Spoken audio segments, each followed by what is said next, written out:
gracias porque nos permites venir a tu palabra, dejar que sea ella la que nos hable, que sea ella la que nos ministre y hable al corazón. El día de hoy te pedimos que tú nos hables al corazón a través de 2 de Samuel 8 al 10. Te lo pedimos en el nombre de Jesús. Amén y amén. Si ustedes ven en los apuntes que les acabo de hacer de llegar hace 5 minutos, el título de esta enseñanza es Del conflicto a la grandeza. Yo envío mis notas a todos aquellos de ustedes que me lo piden. Me dan su correo electrónico y yo les hago llegar la enseñanza de los jueves y la enseñanza de los domingos. Muy bien. Del conflicto, David acaba de ser elegido rey y está conformando el reino. Aún hay mucha confianza, hay problemas con los vecinos, pero en estos 3 capítulos David va a consolidar el reino. Versículos 1 y 2 del capítulo 8. Tiempo después, David peleó contra los filisteos y los derrotó y los hizo sus súbditos y les arrebató Meteg Amá.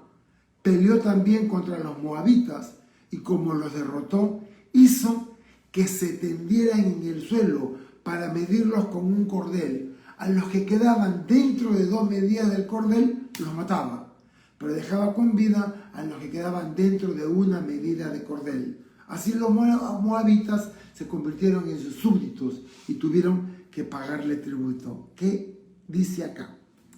Primero que nada, nos ubicamos aproximadamente en el año 1040 a.C., es decir, hace 3060 años ocurrió esto. Y David asegura militarmente el sur del país, los filisteos. Y Meteg Ama era el nombre hebreo de la antigua ciudad de Gad. Era la ciudad filistea donde David se había refugiado cuando huía de Saúl. Y era una de las ciudades más poderosas. Con la toma de Gad prácticamente tenía el control sobre los filisteos. Era una ciudad amurallada y habla del poder del ejército de David, que en ese momento las ciudades amuralladas generalmente eran tomadas a través de un asedio prolongado, pero tomarla por asalto muestra la destreza y la capacidad militar de David y sus hombres. El versículo 2 explica una manera en que David trataba a los cautivos de guerra. En este caso, a los moabitas los tumbaba al suelo y trazaba una línea, y los que la sobrepasaban morían, y los otros le serían tributarios.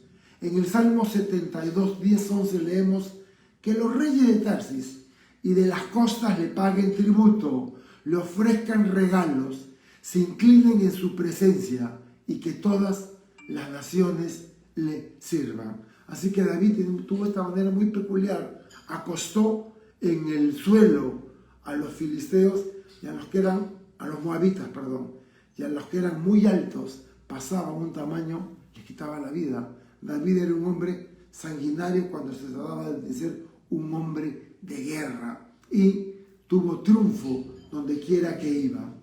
Versículos del 3 al 8.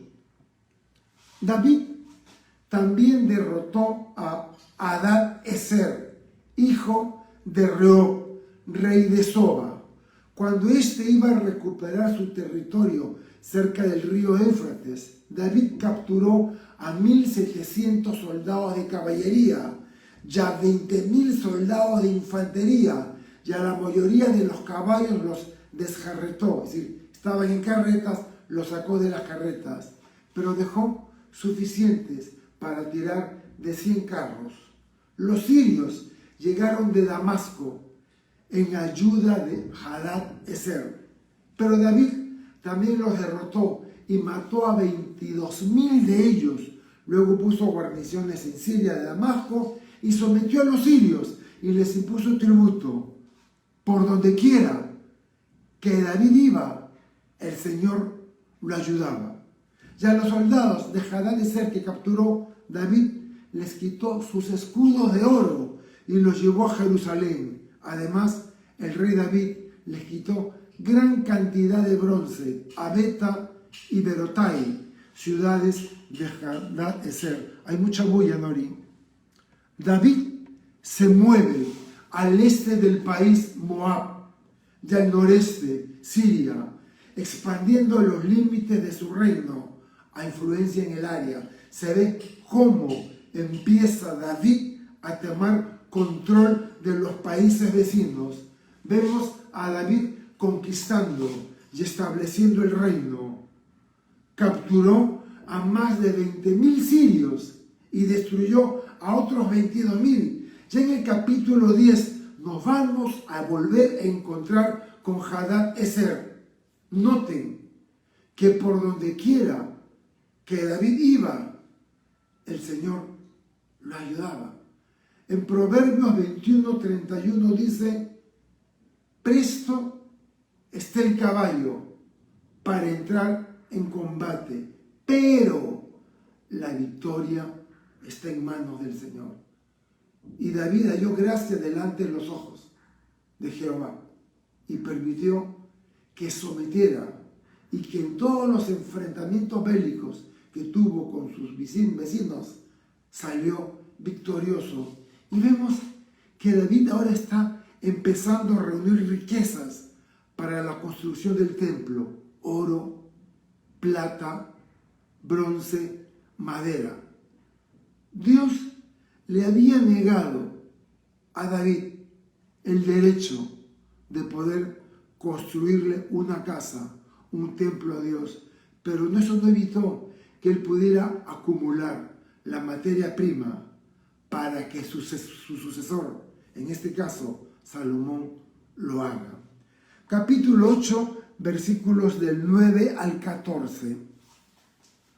Cuando Toi, el rey de Hamat, se enteró de que David había derrotado el ejército de Hadad-Ezer, envió a su hijo Joram para que visitara al rey David y le llevara saludos de paz y felicitaciones por haber vencido a Hadad-Ezer, que era su enemigo. Y como obsequio, Joram le entregó utensilios de plata, oro y bronce, que David aceptó junto con el oro y la plata que les había quitado a las naciones que había sometido, y todo la riqueza que David acumuló se lo dedicó al Señor.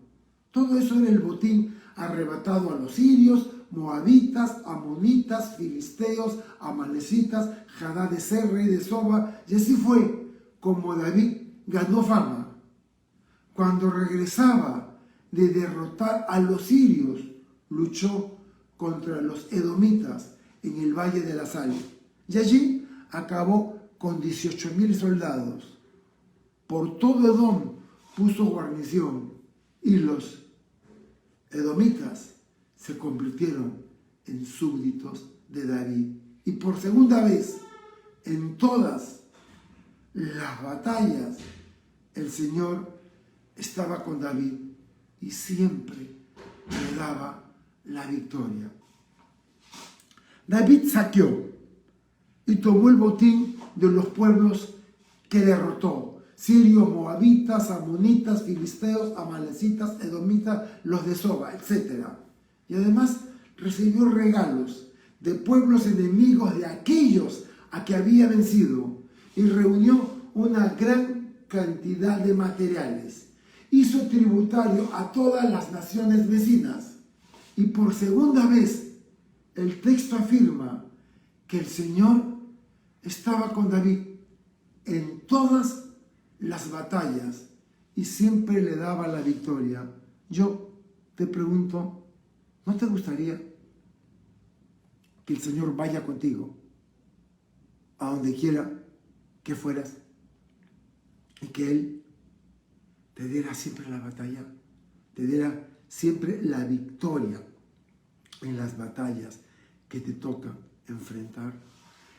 En Primera de Crónicas 29:7 leemos: para el servicio de la casa de Dios dieron 165.000 kilos y 10.000 monedas de oro, 330.000 kilos de plata 600.000 kilos de bronce y 3.300.000 kilos de hierro. Imagínense la cantidad de metales preciosos que juntó David para que Salomón pudiera construir el templo de su amado Dios. Y llegamos a la parte final del capítulo 8, versículos del 15 al 18.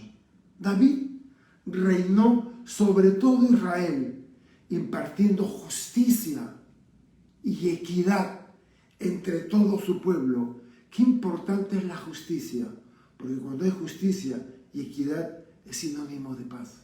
Y David fue un juez justo y gobernó con justicia.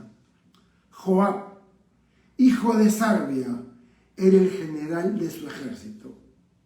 Josafat, hijo de Aliud, era su cronista.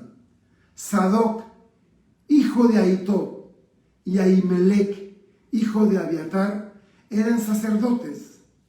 Seraías era su secretario personal. Benaía, hijo de Joiada, estaba al mando de los cretenses y peleteos, y los hijos de David eran los príncipes.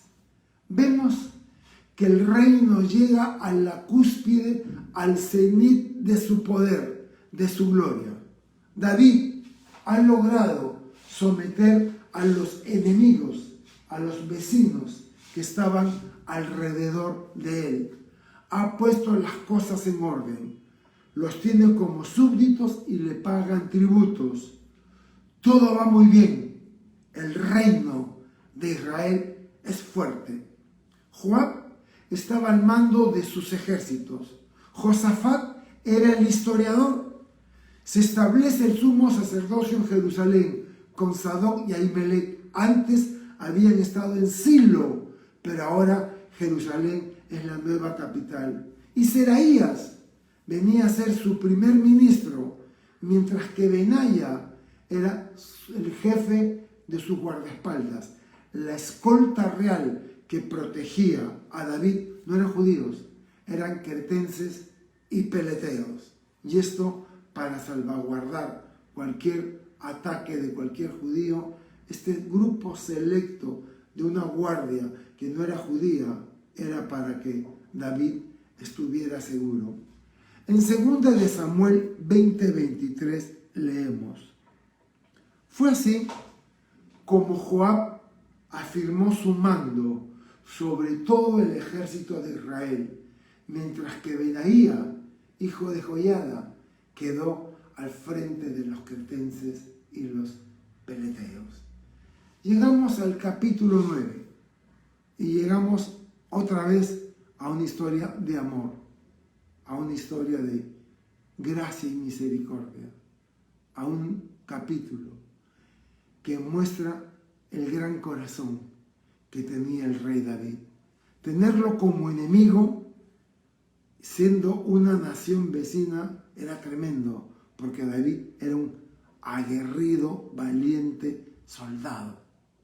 Pero vemos que ese soldado también tenía su corazoncito. Y ahora que ya David consiguió la paz, no tiene conflictos con los enemigos, un día David preguntó: ¿quedan todavía algunos de los descendientes de Saúl? En memoria de mi amigo Jonatán, quiero darle muestras de mi bondad. Entonces llamaron a Siba, el que había sido el siervo, el mayordomo de la familia de Saúl, para que se presentara ante el rey David. Y cuando Siba se presentó ante David, este le preguntó: ¿así que tú eres Siba? Y este respondió: así es, para servirte. Y el rey preguntó: ¿queda algún descendiente de Saúl a quien pueda darle muestras de bondad en el nombre del Señor? Siba respondió que aún quedaba vivo un hijo de Jonatán, pero que estaba lisiado de ambos pies. El rey le preguntó: ¿dónde estaba? Siba respondió que estaba en Lodebar, en la casa de Maquir, hijo de Amiel. Y quiero que recuerden ese nombre, Maquir, hijo de Amiel, porque nos vamos a volver a encontrar con él más tarde. Siba, el mayordomo de Saúl, el siervo de Saúl, vamos a encontrarnos con él más tarde. David, que ya alcanzó la paz, llegó el momento en que quiere saber si hay algún descendiente de Saúl vivo, quiere honrarlo. Entonces David ordenó que fueran por él. Lo llevaron de la casa de Maquir a su presencia. Y cuando Mefiboset, ya habíamos presentado a Mefiboset hace un par de capítulos atrás, cuando Mefiboset, hijo de Jonatán y nieto de Saúl, llegó ante el rey David y se inclinó con mucha reverencia. Entonces el rey le preguntó: ¿así que tú eres Mefiboset? Este contestó: aquí me tienes para servirte. Y David le dijo: no tengas miedo, que por el gran aprecio que le tenía a tu padre, voy a tratarte con mucha bondad. Y también voy a devolverte las tierras que fueron de tu abuelo Saúl. Y desde hoy te vas a sentar a mi mesa. Y Mefiboset volvió a inclinarse ante el rey y dijo: ¿quién soy yo? Este siervo no es más que un perro muerto. En este punto que David ha conseguido la paz, el éxito, ya ha consolidado el reino, recordó el pacto que hizo Jonatán. En 1 Samuel 20:15 leemos que Jonatán le respondió a David: espero que siempre te muestres misericordioso con mi familia. Y cuando el Señor haya eliminado a cada uno de tus enemigos, no permitas que el nombre de tu amigo Jonatán sea borrado de tu casa. Y esto lo recordaba David. Ahora que ya no tiene que luchar para sobrevivir, ahora que llegó el momento de cosechar la prosperidad, llega el momento, ahora que no tiene enemigos, de cumplir la promesa que le hizo a Jonatán, que si había alguien de su familia, no sería borrado de su casa. Y este fue el pacto que se hizo entre Jonatán y David, que David mostraría bondad a Jonatán y que si Jonatán moría, nunca dejaría de mostrar bondad a su descendencia. David es fuerte ahora y recuerda el pacto que hizo con su amigo Jonatán. Cuando llegaron las noticias a Jerusalén de que Saúl y sus hijos habían sido asesinados, la nodriza de Mefiboset tomó al niño y huyó por la seguridad del niño, y mientras huía tropezó y el niño se quebró ambas piernas. Por supuesto, ella no tenía conocimientos de medicina y los huesos nunca soldaron en su lugar. Esto dejó a Mefiboset como una persona desvalida. Ahora, cuando David manda llamar a Siba: ven para acá, ¿queda algún descendiente de Saúl vivo? Siba le dice: queda uno, queda un hijo de Jonatán, pero el lisiado de los pies. ¿Por qué Siba tuvo que decir eso? ¿Por qué Siba mencionó que era lisiado? Y era para arrancar compasión a David, porque era costumbre asesinar a todos los descendientes del monarca anterior para que no hayan represalias.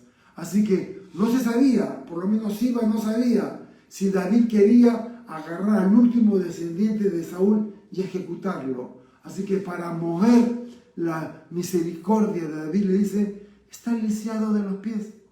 Ahora, recuerden que dice que se encontraba, ¿dónde se encontraba Maquir? Dice que se encontraba ¿dónde se encontraba Mefiboset? Se encontraba en Lodebar, en casa de Maquir, hijo de Amiel. ¿Dónde quedaba Lodebar? Pues al otro lado del río Jordán, en la región de las 2,5 tribus que pidieron tierras al otro lado del Jordán, Rubén, Gad y media tribu de Manasés. Esa zona era mejor conocida como Debir, así se conocía, Debir, y estaba ubicada en Galaad, así se llamaba al área, y una pequeña parte del área se llamaba Debir o Lodebar. ¿Quién es este personaje misterioso llamado Maquir, hijo de Amiel? Sabemos que Maquir tomó Mefiboset. Toda la casa de Saúl habían muerto en batalla, solo quedaba uno. Y Maquir tomó al niño lisiado, lo protegió, lo crió y cuidó de él mientras Mefiboset crecía. Y quiero por un momento centrarnos en Maquir. ¿Cuánto necesitamos en la iglesia Maquires? Hombres bondadosos, hombres que busquen ayudar al desprotegido, alimentar y cobijar al huérfano. Y Maquir es un ejemplo loable de una persona que se hizo cargo de un niño lisiado porque creyó que era su deber. Así que había un vínculo fuerte entre Mefiboset con Maquir. Maquir quería a Mefiboset, Mefiboset había sido rescatado por Maquir. Y necesitamos tener en la iglesia personas misericordiosas.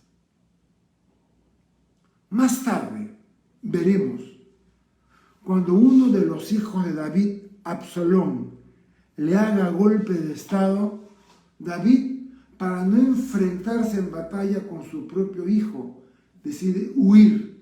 ¿Y a dónde huye? Al área de Galaad. Parece que era el lugar ideal para huir. Era el lugar donde solían huir. La nodriza con Mefiboset huyó a Galaad. Y David, cuando es perseguido por Absalón, también huye a Galaad. Cruza el río Jordán. Y Galaad tiene una defensa natural contra los enemigos e invasores. Más tarde, en 2 de Samuel, nos enteraremos de que este mismo hombre, Maquir, le va a traer a David una gran cantidad de provisiones. Lo va a ayudar a él y a sus hombres a huir de Absalón, dándoles suministros para que continúe su escape de la persecución de Absalón.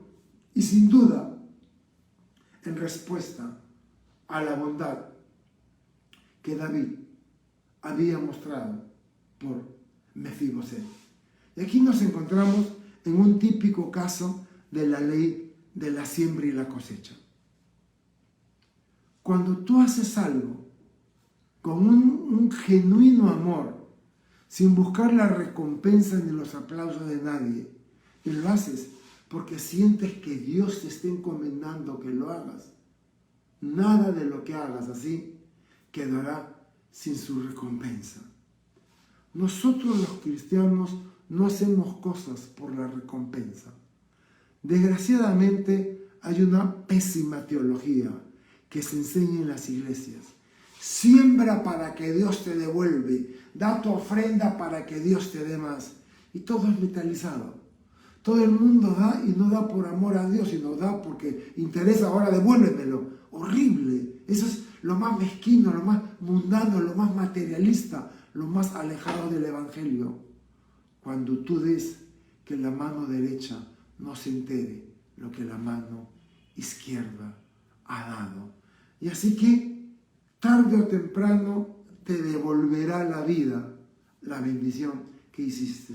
Y hay un caso, uno de mis personajes favoritos es un misionero llamado Bruce Olson. Y hay un libro que se llama Bruchko, porque los indígenas no podrían decir Bruce, lo llamaron Bruchko, B-R-U-C-H-K-O, Bruchko. Y él tenía 17 años cuando decidió ser misionero e ir a Sudamérica, pero ninguna agencia misionera lo quiso recibir porque era un muchachito y no tenía mucha preparación para el campo de misión.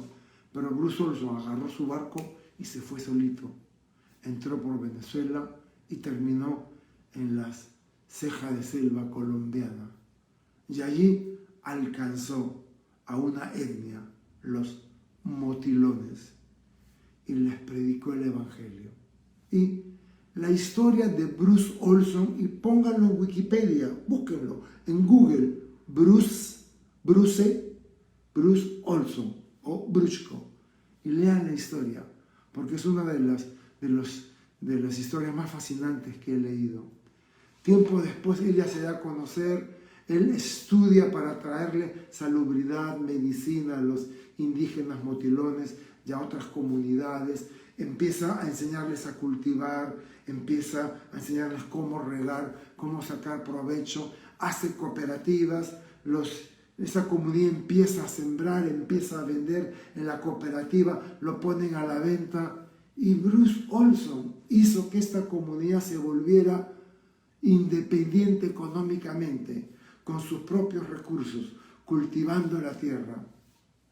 Bueno, años más tarde, cuando está en su momento más fuerte el enfrentamiento de las FARC contra el gobierno colombiano, empezaron a secuestrar a personalidades pidiendo sumas grandes de dinero y así tener dinero las FARC para seguir haciendo de las suyas.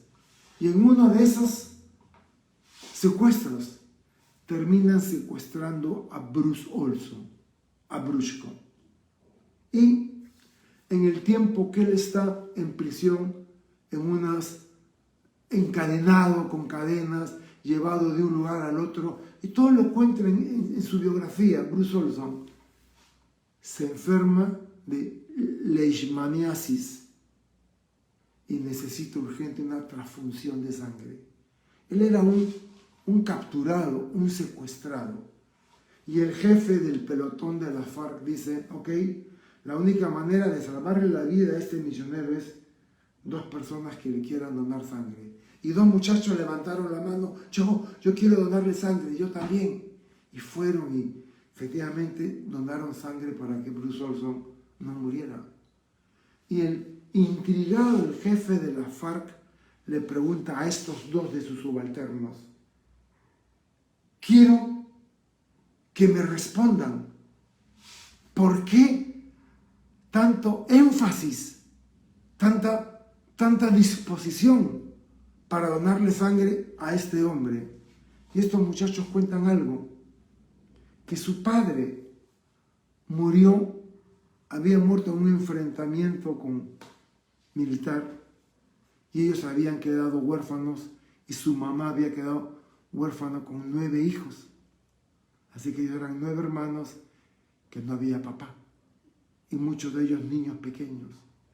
Y estos hombres le dijeron a su jefe en el campamento de la FARC que durante más de 8 años Bruce Olson de la cooperativa le mandaba arroz, comida, víveres por 8 años, hasta que los chicos fueron más grandes y pudieron trabajar. Prácticamente Bruce Olson los había alimentado cuando no había padre. Y ahora volvía la bendición para él. El testimonio es impresionante, pero al final las FARC se encuentran un día que las etnias indígenas rodean el campamento de la FARC. Y cuando salen los guerrilleros se encontraron con miles de aborígenes, miles de indígenas que estaban ahí enfrentando a los de la FARC. Y este indígena le dice al de la FARC: en este momento nos devuelve a Bruce Olson. Somos numéricamente más que ustedes. Y aunque tengan balas, podrán tener una bala para cada uno, pero somos más que las balas que ustedes tienen. Nos devuelven a Bruce Olson o los tomamos con nuestras manos. Increíble. Nadie jamás hubiera imaginado que Bruce Olson sería liberado de la FARC por los indígenas colombianos, porque sabían que él era un hombre diferente. Y aquí vemos, Mefiboset está aterrorizado. Probablemente era muy chiquito para conocer la amistad que hubo entre su padre y el rey David. Probablemente la nodriza no sabía nada.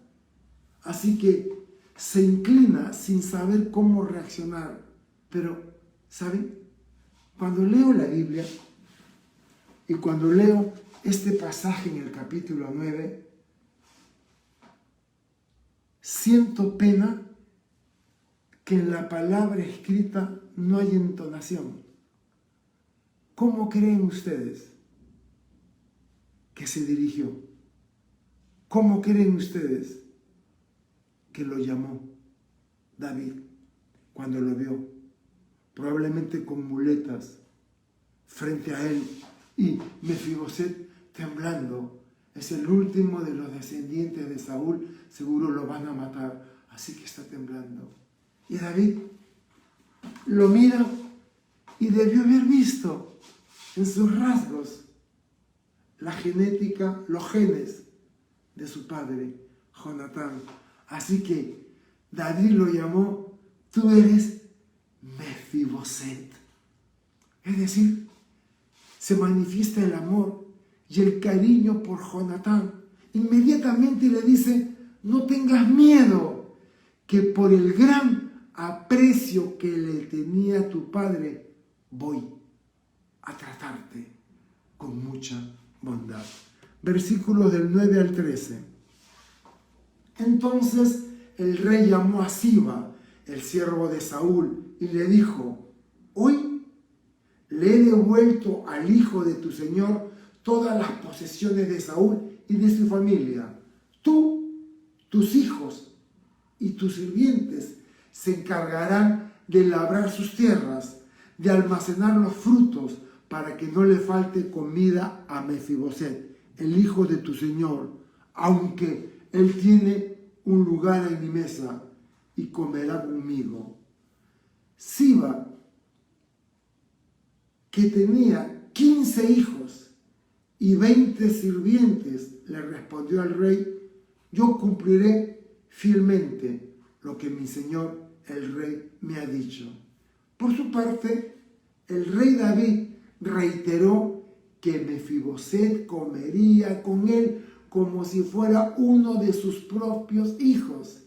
Y el texto nos dice que Mefiboset tenía un hijo pequeño que se llamaba Micaía, y toda la familia de Siba estaba al servicio de Mefiboset.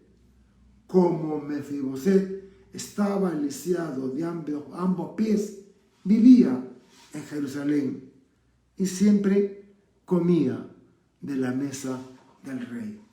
David no solamente lo trae a su casa y lo sienta a comer a su mesa, sino que le devuelve sus propiedades, lo que significa: yo cuidaré de ti. Y esto es lo que Dios nos dice a cada uno de nosotros: yo cuidaré de ti. Con humildad, Mefiboset dice que él es más que un don nadie. Y es exactamente lo que hizo Dios con nosotros. No éramos nadie. Sin embargo, envió a su Hijo Jesucristo a morir en la cruz por nosotros para salvarnos. Siba, el mayordomo de Saúl, no era un buen tipo. Solo estaba obedeciendo al rey, no le quedaba otra, pero resultó ser una rata. Y lo veremos más adelante en 2 de Samuel. Cuando David huía de su hijo Absalón, no quería enfrentarse con él porque sabía que su ejército era más numeroso y lo podían matar. Siba miente diciendo que Mefiboset esperaba ser puesto ahora como el rey de Israel. Y David ordena a Siba quitarle todas las tierras. Pero todo esto era falso. Mefiboset no podía subirse a un caballo y seguir a David porque no tenía la capacidad para hacerlo. Y Siba mintió. Él está esperando que Absalón lo haga rey. Nada de eso era verdad. David no se detiene a pensar en ese momento porque huía por su vida y le cree a Siba y le manda quitar todas las propiedades que eran de Mefiboset. Más tarde David regresa, se encuentra con Mefiboset y no se pierdan los próximos capítulos de 2 de Samuel, donde veremos qué pasó con Siba, Mefiboset y el rey David. 2 de Samuel 19, versículos del 25 al 27. Acá está, acá lo puse. Cuando Mefiboset fue a Jerusalén para recibir al rey, este le preguntó: Mefiboset, ¿por qué no te fuiste conmigo? Y Mefiboset le respondió: Su Majestad, mi criado Siba me engañó. Como soy cojo, le había ordenado que me aparejara un asno, pues había decidido acompañarte. Pero creo que mi sirviente te ha hablado mal de mí, pero acepto que hagas lo que bien te parezca, pues para mí tú eres un ángel de Dios. ¡Guau! ¡Qué cosa más linda! Mi rey, acepto lo que tú digas, acepto lo que tú hagas conmigo. Para mí tú eres el ángel del Señor, porque me has tratado con bondad, con cariño, sin merecerlo. Y ahora que estuviste en problemas y no te pude acompañar, ahora que regresas, Señor, haz lo que quieras conmigo, porque en ti he encontrado a un hombre de Dios.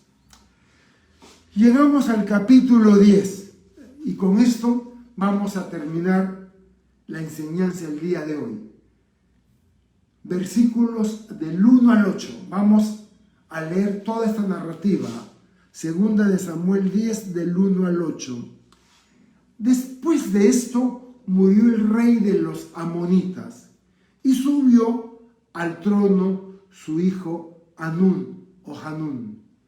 Y David pensó: voy a tratar al hijo de Nahas con la misma buena voluntad con que su padre me trató.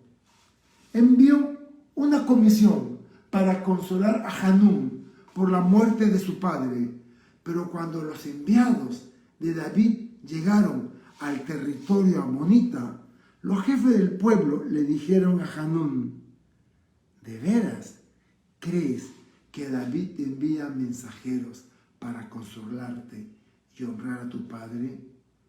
¿No he enviado a esa gente como espías para que inspeccionen la ciudad y luego puedan destruirla? Entonces Hanún arrestó a los mensajeros de David, les rasuró la mitad de la barba. No le cortaron, la achicaron la barba, dice la mitad de la barba se la afeitaron, es decir, le rasuraron la mitad de la barba. Le rasgó la ropa hasta abajo de la cintura, dejando sus partes públicas expuestas. y los envió de regreso semidesnudos. Cuando David supo esto, mandó sirvientes a recibirlos, pues estaban muy avergonzados. Por eso el rey les permitió que se quedaran en Jericó hasta que les creciera la barba, después de lo cual podrían volver. Y los amonitas se dieron cuenta de que se habían ganado la enemistad de David, así que contrataron a 20.000 soldados sirios de Bet-Rehob y de Soba 1.000 soldados del rey Macá y 12.000 de Istop. Cuando David lo supo, envió a Joab con sus soldados más valientes a combatirlos. Y entonces los amonitas se prepararon para la batalla a las puertas de la ciudad, mientras que los sirios de Soba, de Rehob, de Istop y de Maata se alinearon en el campo. En algún momento, David tuvo una relación buena con este rey amonita. No era de constante agresión con sus vecinos, no. Este rey amonita, cada ciudad tenía un rey, eran ciudades reinos. Entonces esta ciudad donde Nahas era el rey, por eso dice, vienen a ver la ciudad para después destruirla. En algún momento tuvo una buena relación con David. Entonces, ahora que es rey de David, al enterarse de la muerte de un jefe de Estado, envía una embajada a dar las condolencias al nuevo rey, a Hanún. Y era un asunto político de Estado. Cuando un presidente sale elegido, los gobiernos expresan su beneplácito por el nuevo presidente en el país vecino. Pero los consejeros del nuevo rey, muchachos, por supuesto, lo que ocurre más tarde con Roboam, el hijo de Salomón, se rodea de consejeros jóvenes y no escuchó la voz de los consejeros viejos. Así que los consejeros del nuevo rey lo empujaron a humillar. Humillar, la palabra es humillar, a humillar a los hombres de David, bajo pretexto que querían inspeccionar la ciudad para atacarla después. Cortaron la mitad de su barba, le rasgaron las vestiduras y así despreciaron a David. Pero David no se quedaría con los brazos cruzados. Vendría el enfrentamiento. Y ellos lo sabían. Así que tomaron 33.000 mercenarios, soldados profesionales sirios, para enfrentar a David y sus hombres. Joab fue a enfrentarlos, no fue David. Joab fue a enfrentarlos. Y se habían desplegado en dos posiciones. Los amonitas, los descendientes del rey Nahas, estaban afuera de la ciudad amonita, mientras que todos los sirios, los mercenarios, se encontraban en el campo, en la campiña. Isaías, capítulo 8, versículos 9 y 10. Reúnanse, ustedes pueblos, que serán derrotados. Escuchen ustedes, gente de lejanas tierras, pueden prepararse para la batalla. Voy a colgar. Serán totalmente derrotados. Pueden confabularse, pero no tendrán éxito.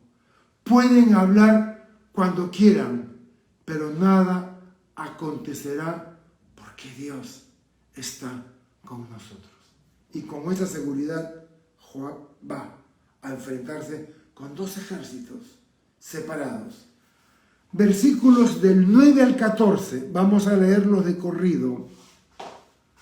Cuando Joab vio que la batalla se libraba de frente y por la retaguardia, hizo una selección de los mejores guerreros y se preparó en orden de batalla para luchar contra los sirios, que era el ejército militar mercenario. A sus hombres restantes los puso en manos de su hermano Abisai y lo alineó para encontrarse con los amonitas. Joab y los mejores guerreros contra los mercenarios sirios. Abisai y el resto de los hombres contra los amonitas, que no eran muy buenos militares. Le dijo: si ves que los sirios nos van ganando, vendrás en nuestra ayuda. Y si los amonitas te van ganando, nosotros iremos en tu ayuda. Y el siguiente texto lo he marcado con otro color. Vamos a luchar con todas nuestras fuerzas por el pueblo de Israel, por todas las ciudades de nuestro Dios, y que el Señor haga lo que mejor le parezca. Cuando Joab y sus soldados arrancaron el ataque y arremetieron contra los sirios, estos salieron huyendo de Joab y del ejército israelita.